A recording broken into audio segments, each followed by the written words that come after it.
Zinegurlanen helburua zein da, alde batetik gure udalerriaren proiektua atzerrian bilatzea, eta bestetik inplikatutako sektore guztien, hotelak, ostalaritza, merkataritza, antolakuntza, dinamizatzaile ekonomikoa zuzena eta zuzena ez dena bere bai. Zinegurlan beste ekimenekin batera, esaterako Getxoko jaialdia edo Getxo fotorekin batera, Getxoren proiekzio munduan zehar zabaltzeko laguntzen duen jarduera da.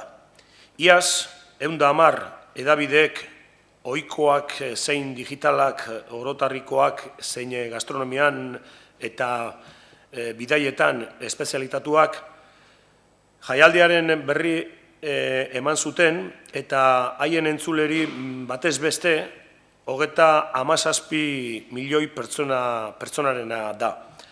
Halaber, jaialdiaren kostuaren 50% udalerriaren geratzen da, zuzenean, bertoko alojamenduak, jarduera gastronomikoak eta antolakuntza kontratuoz.